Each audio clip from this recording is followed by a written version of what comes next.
What's going on? It's Javan Johnson here, and you're watching episode number 31 of About 10 Minutes.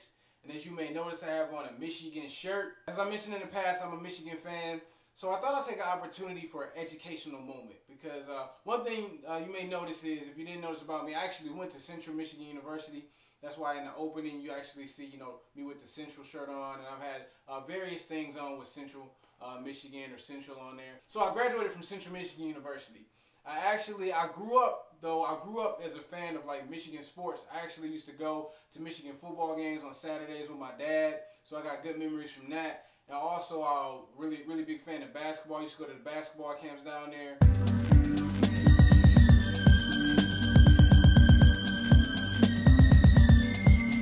When I was younger, so I have a history with Michigan from my child, even going back to my childhood. And so even as an adult, even though I didn't go there for my college, I really enjoy their athletic program. They have a really good athletic program, and I have some good memories from Michigan. So anyhow, I thought I'd take this time for an educational moment though, because if you notice, sometimes people, they may call Michigan's color blue and yellow, or they may call it blue and gold, but it's actually maize and blue. And so some people may sit there and say, maize and blue, okay, maize, gold, what's the difference between maize and gold? So here's the educational moment. Central Michigan's colors are actually, one of the colors in Central Michigan is actually gold. I have a Central Michigan shirt, Exhibit A, right here. And you see this Michigan shirt? See the difference? It's maize, gold, maize, gold. So there actually is a difference. And so now we're going to move on to something else. Man, it is cold outside. It is cold outside right now. It's very cold. It's gotten to that time of year where it is cold outside. So, in case you didn't know, if you've been inside, it's cold outside. It's been one of those days where it's been a different type of day, but I've got some things done. And I like making progress. You know what I mean? I like making progress. I'm happy to be making progress. And so, it's important. One thing I say is it's important to keep working hard. Keep putting in that work, be consistent with it. Even if you don't produce the type of results you want right away, keep working at it. Keep working at it. Okay, so I want to talk about something here. I want to talk about decisions. And I want you to picture something. Could you picture if you had a notepad with a pen and you started writing, you wanted to write certain words on there, and instead of the words you wrote, the pen just started writing what it wanted to write, started trying to write other things. You'd be like, wait a minute, I'm trying to write a letter to my friend, or I'm trying to solve this math problem, or I'm trying to do something with this pen and paper, and the pen is trying to take over. It'd be very annoying. If that really happened in real life, you probably would be very disturbed. You probably would throw the pen and run out of the room probably.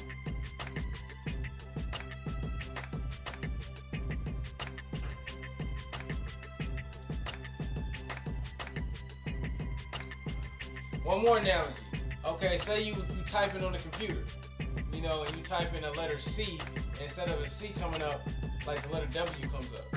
You go to type an A, instead of A coming up, the letter Z comes up. You'd be like, what in the world is going on? And then like the computer just started typing out what it wanted to type out. If that happened, you probably would be annoyed with it. And so I think it's very important, to kind of segue into what I want to talk about is like decisions. What decisions that we make, we are to be yielded to God. We should be totally yielded to Him.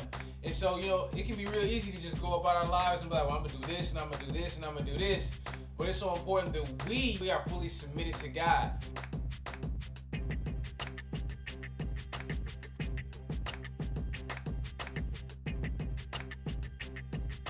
I think, when we don't listen to God, we can get ourselves in a world of trouble.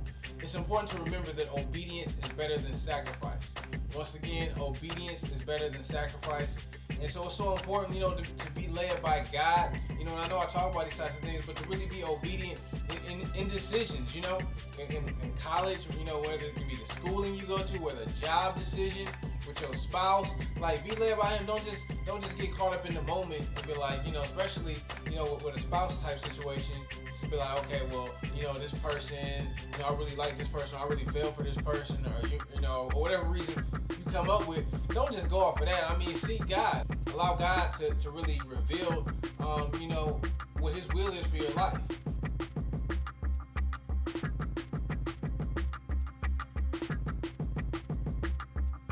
I think it's very important for us to look at the way that we view God. You know, how we view God can have a lot of impact on the way that we approach Him, the way that, you know, that we live for Him. And the thing about it is, it's important for people to realize that God is holy. You know, God is a consuming fire. God has a set of rules, standards that He has that people have to adhere to. You know, He's not just going to turn His head and just say, okay, well, you don't have to have Jesus, you can just come on in. You don't have to have Jesus, you can come on in. But y'all got to have Jesus, you know what I'm saying? That's not how He is.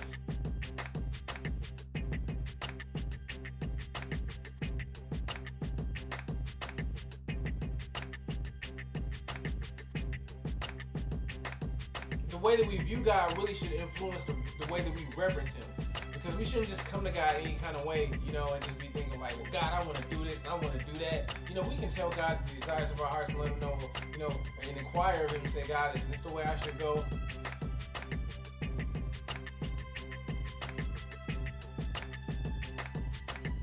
It's important that we really showing God that true love, you know, and that true reverence, and that true respect. And don't be weary in well-doing, you know. Don't be weary in well-doing. Keep it moving, keep making progress.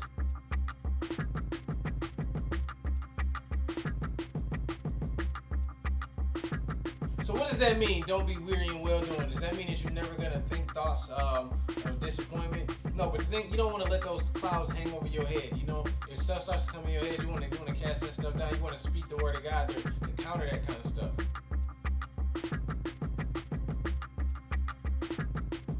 If you don't know, if you get a chance, check out my music store on my Facebook page. And, you know, and that's Javan Johnson.